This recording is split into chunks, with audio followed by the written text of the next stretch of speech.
Naghahanap ka ba ng bago sa panglasa? I-try mo kaya tong Loming Tugigaraw. Nasa halagang 85 to 125 pesos ay sigurado masusulit at mai-enjoy mo talaga. At ang maganda pa nga dito dahil ang noodles na ginamit nila dito ay literal na galing pang Tugigaraw. Kaya makakasigurado kang authentic at ibang-iba ang lasa sa Loming Batangas. Kaya kung gantong kakaibang food trip ang hanap mo ay samahan mo na ako. Nandito nga tayo ngayon sa kahabaan ng 8th Street dito sa may GHQ, Barangay Katuparan. At dinayo nga natin tong RK's Pansit Batil Patong. Bale mga kayo-pips, dito lang yung Diosdado High School.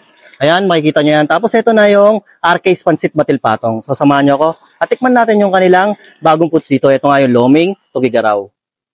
Kuya Christian, magandang gabi Kuya Christian. Good evening, okay. Balita ko Kuya Christian, meron daw kayo ditong bago ngayon, yung Loming Tugigaraw. Yun, meron kaming Loming Tugigaraw.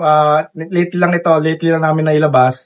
Ito, yung price niya is 85 special, overload 125. 125 overload na yun? Good for 2 na siya. Yun. Kuya, matanong ko na lang din ulit. Ano yung mga binibenta nyo dito bukod sa Loming Tugigaraw? Ayan, meron kami mga silog, meron din kami mga pigar, tapos mga sizzling sisig, meron din kami, tapos minsan may mga lutong ulam kami. Siyempre, hindi mawawala yung Pansit Batil Patong bestseller. Yun, yung bestseller nyo kuya, no? Kuya, matanong ko na, anong oras kayo nag-open dito? Open natin 8 a.m. hanggang 9 p.m. ng gabi. Yun, sige kuya, pa-order po ako yung tagi 85 nyo na matikman natin, ha? Salamat. Sige. Yun guys, nandito nga tayo ngayon sa may RK's Pansit Batil Patong na located lang dito sa may 8th Street, GHQ, Barangay Katuparan, Taguig City. Meron nga pala sila ditong bagong menu. Ito nga yung kanilang Lomi Tugigaraw.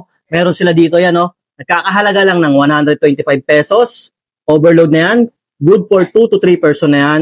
Tapos meron din sila dito yung kanilang regular. Yan, 85 pesos.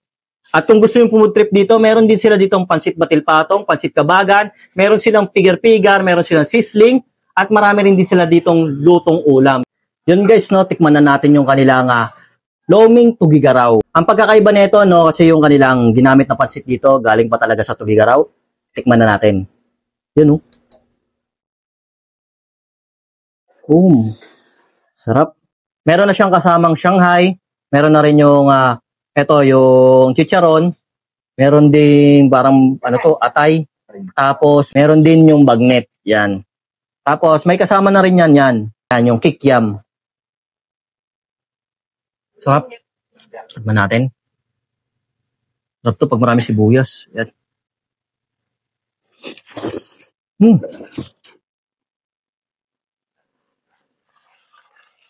Ang sarap niya, guys.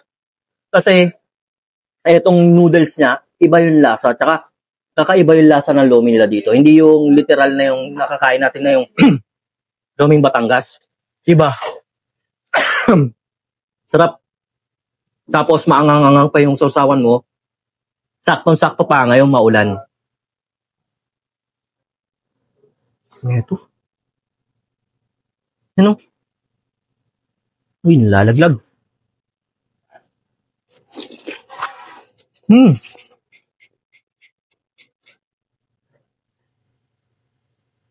The best. Sarap. Sarap pala ng Loming Tugigaraw, no? Mandin natin yung kanilang Shanghai.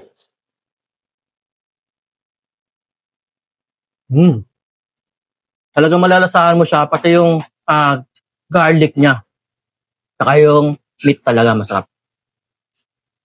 Yun guys, no? Open nga pala sila dito ng alas 8 ng umaga hanggang alas 9 ng gabi. Dito lang ulit yan sa may RK's Pansit Batil Patong na located dito sa may 8th Street, GHQ, Barangay Katuparan, Taguig City. So ano pang hinihintay nyo?